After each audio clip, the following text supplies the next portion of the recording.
College classic. Did you say college classic campus hits? Oh, sure you did. There's a lot of people who believe that the Bible is the only doctrine to God. Not true. To God, no, but to enter into heaven, Christians are taught that Christ Jesus is the only way to the Father. But all through time, from the beginning of time even till today, we see teachings of the Spirit and God and of Christ. There are people who are taught in the Muslim religion how to behave adequately. And you know this because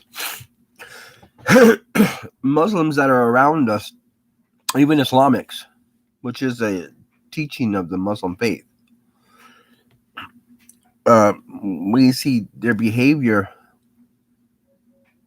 How you can get along with them, you can drink with them, you can have coffee with them, you can have tea with them, you can socialize with them, and even work around them. But there are certain people of those sects, even the Christian sect, that you can't get along with. They're very, strict on themselves and everybody else. Well, that's fine. But we're also taught in 1 Timothy to be kind, considerate, moderate to one another. Not just to Christians, but to others. Yep. Some have to say, you don't have proper doctrine. It tears their children down, it tears them down, and it causes them poverty. Jews, as we know, didn't practice poverty. They even had to hire other judges. When we read Susanna and other books that have been taken from the Bible, we see, like the Apocrypha is Greek Septuagint with Apocrypha. We read that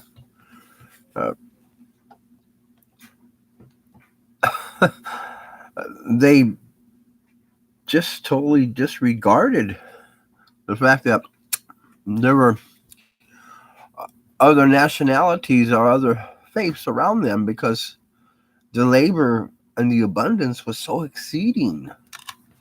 They had to hire in other cities. And you see, when the gods come in and they get powerful, or other faiths, we have to be careful as Christians. But that doesn't give us the right to slander or lash away at the others.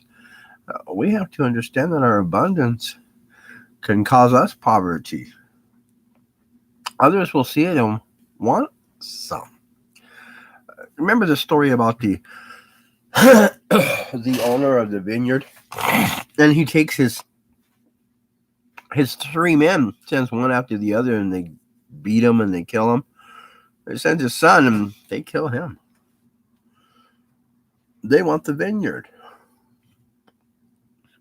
It's not their inheritance, it's yours, but you've shared it with them. And you have to understand that when you shared it with them, they want it now. Well, you have to understand that God has warned you of this. So either you're leaving or they're leaving. But it doesn't give you the right to lash away. I know that sounds what? What are you saying? God warned you. And you must be diligent. Jeremiah 22 and 23 warns us well in a very respectful manner what must be done. We're in the book of Mosiah 14, Book of Mormon, and I'd like to share this with you. It's very short. Yea, even doeth not Isaiah say, who hath believed our report, and to whom is the arm of the Lord revealed? Well, the arm reaches and takes forward the word. For he shall grow up before him as a tender plant and as a root out of dry ground. He hath no form nor comeliness. And when we shall see him, there is no beauty that we should desire him. He is despised and rejected of men, a man of sorrows, and acquainted with grief. And we hid, as it were, a face from him. He was despised, and we esteemed him not. Surely he has borne our griefs and carried our sorrows, and acquainted with grief. Yet we did esteem him stricken. Surely he has borne our griefs and carried our sorrows, yet we did not esteem him smitten of God and afflicted. But he was wounded for our transgressions. Oh, he was bruised for our iniquities. The chastisement of our peace was upon him. And with his stripes, we are healed. Oh, we like sheep have gone astray. We have turned every one to his own way, and the Lord hath laid on him the iniquities of us all.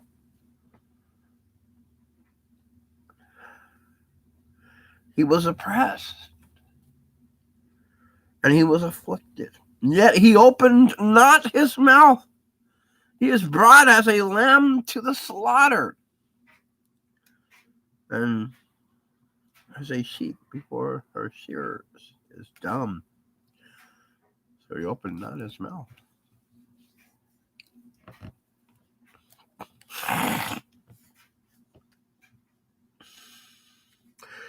He was taken from prison and from judgment, and who shall declare his generation? Who? Again. For he was cut off out of the land of the living, for the transgressions of my people was he stricken. And he made his grave with the wicked and with the rich in his death, because he had done no evil, neither was any deceit in his mouth. Yet it pleased the Lord to bruise him.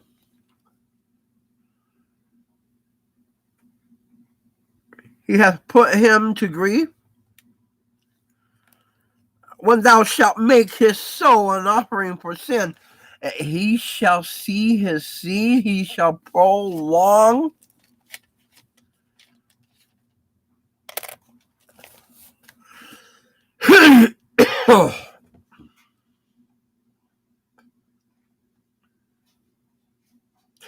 His days, and the pleasure of the Lord shall prosper in his hand. He shall see the travail of his soul, and shall be satisfied by his knowledge. Shall my righteous servant justify many? You can't hear me? I'm speaking. You as a trespasser should hear.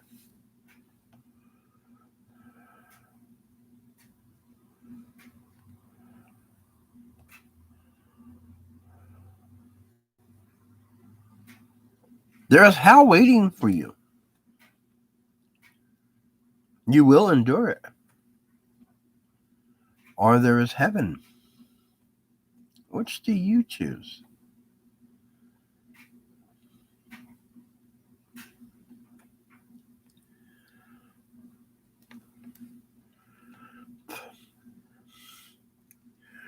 He shall see the travail of his soul and shall be satisfied. By his knowledge shall my righteous servant justify many, for he shall bear their iniquities, and therefore will I divide him a portion with the great, and he shall divide the spoil with the strong, because he hath poured out his soul unto death, and he was numbered with the transgressors, and he bore the sins of many, and made intercession for the transgressors. Yet you didn't deserve it. And because you didn't deserve it, you won't receive it, yet still, he wants that for you. But we're taught from the Bible and Daniel and other books, they are unworthy.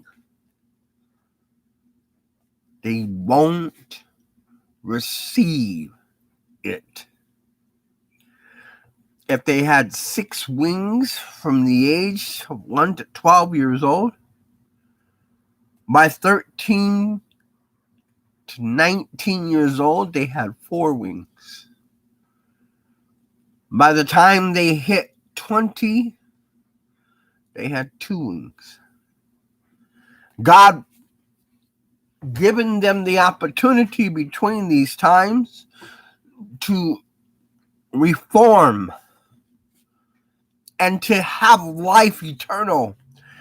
Yet they lose even their wings and can't even fly just a hinder from the ground, from the flames, and they burn in hell. Hades, they can see it far away. Yet eternal damnation is what is found in the New Testament and the Old Testament. We're taught not even to pray for them. Abraham declining from them, their harshness, their rudeness, their blindness, their misery, their wretchedness, their destitution. This is College Classic Campus Hits. I'm TcYbarra. God bless you. Let us love one another.